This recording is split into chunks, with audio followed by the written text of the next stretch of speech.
निश्चय मोजां मोनदो होननानै बुंनांगोन बे फार्स्ट टाइम नङा आरएन फिल्मस प्रडाक्शनावहाय आंना मिउजिक भिडिअ अलरेडि मुभि खालामनायनि सिगां मावखांबोबाय स' मोजां एक्सपिरियेन्स दङमोन बेखायनो मुभि खालामनायनि जिहेतु बिथाङा बुंबाय आंखौ अब्लाना आं सानबायखि आंबो बिराद एक्साइटेड जाबाय आरो जिहेतु मोजाङैनो जोङो 2 मान्थ्सनि गेजेरावनो मोजाङै कमप्लिट खालामजोब्बाय शुटिंखौ आरो नै मोजाङैनो मोजां दिनैहाय नोंथांमोना ट्रेलारखौबो नुनो मोनबाय आरो ओमफ्राय थाबैनो रिलिजबो जागोन आरो 30 आगस्टआवहाय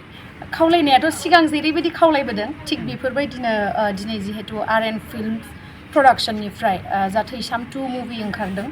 बेखौ नोंथांमोना बयबो साखाथियाव थानाय सिनेमा हलावबो नोंथांमोना नुनो मोनगोन गिबियावनो आरो बिनि उनावहाय जेब्लानोखि दुर्गा फुजा लोक्षि फुजा बा जेसेबांखिनि अकेजन दंबावो फेस्टिभेल दङ स' बेफोरावहाय प्रग्राम लानाय जायो नालाय जोंना बर'निया मुभि दिन्थिनायनि स' बेयावहाय नोंथांमोना बयबो लैहोर लैहोर फैनानै नायफैबानो जाबाय जोंखौ सापर्ट होबानो जाबाय आरो स्पेसियेलि बिथाङा गोबावनि उनाव जिहेतु जोंनि फिल्म इन्डास्ट्रियावहाय कामबेक जादों स' बिथांखौ मोजां रेसपन्स होबानो जाबाय सिगां जेरैबायदि बिथांनि मुभिखौ बयबो लैहोर लैहोर थांनानै नायो स' एबारबो बिदिनो नोंथांमोना जोंखौ अनसायगोन होननानै आसा खालामबाय आरो बाराथ' आङो बुंजोबनो हानाय नङा नोंथांमोना नङाबा एक्साइटेड जानाय नङा ना बिदा बिनानावनि एसे स्ट'रि आरो स' बेवहायनो नोंथांमोना नुनो मोनगोन दे बारा खोन्थाजोबला नोंथांनि बे फाव खालामनाय एक्टिंखौ खोन्थानो हागोन नामा सुंद'यै एक्टिङाथ' आंना एक्टिङा एसे गारमा गाज्रि जानायनिसो माने बिराद होस्रि खावनाय गाबनाय बिदि दङ नालाय नोंथांमोना दा ट्रेलारखौनो नायदो नामाथाय दा एसे माबानि होसिगोन इउटुबनिखौ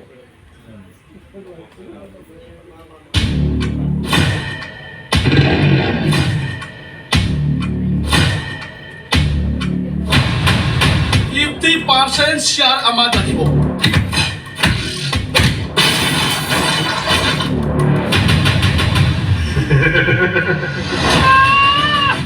सोरमोन बेलाय जोंनि टेन्डारा केन्सेल जाबाय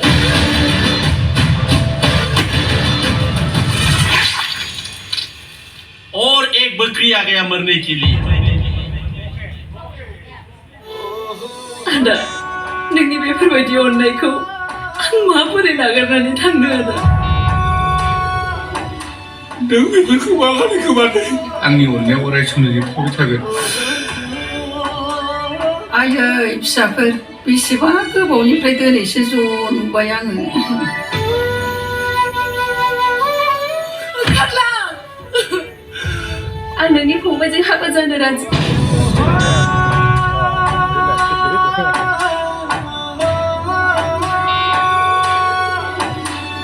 आं दिनै गोरोन्थि जाबायब्ला बिदा होननानै निमाहा होदो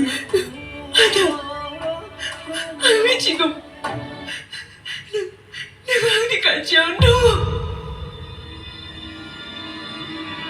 बे इटानगर ओनसोलाव बे रुगुलजों फेर फाथिनानै रावनिबो खिबु दम गैयाब्रा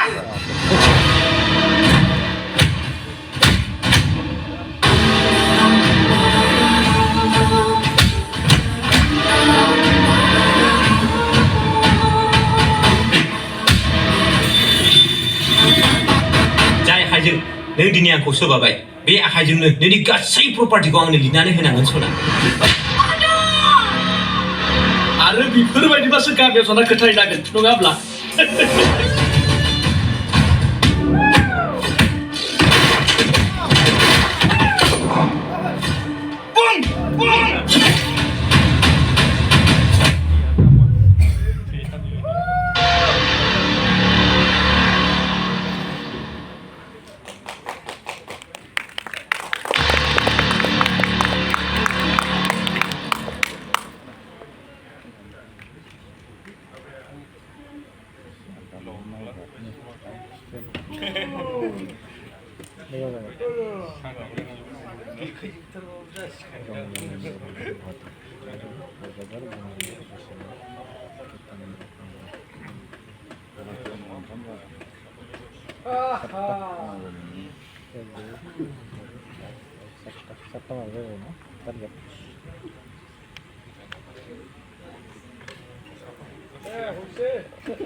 मोनसे फोसावथाय नोंथांमोननि थाखाय मोनसे गोजोनथाव खौरां लानानै फैदों।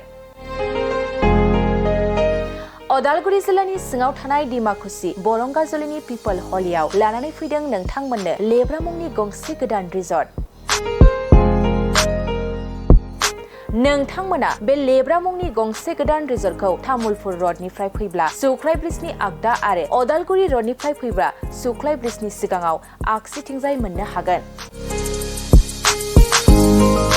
लेब्रा मुंनि गंसे गोदान रिजर्टआ नोंथांमोननो गोसोबायदि सुबिदा खालामनानै होनाय जादों। नोंथांमोना बे लेब्रा रिजर्टआव बर'नि गासै जाग्रा जामुंखौनो मोननो हानायजों लोगोसे बेवहाय नोंथांनि सुबिदा बायदि अर्डार खालामनानै जानो हागोन। जुदि नोंथांमोना तामुलपुरनिफ्राय अदालगुरिसिम थांनाय समाव ओंखामजों लोगोसे बायदिसिना जालांनो गोसो दंब्ला नैबे 8638879656 जानबुं नम्बराव कल खालामनानै सिगांग्रो अर्डार खालामहरनो हागोन।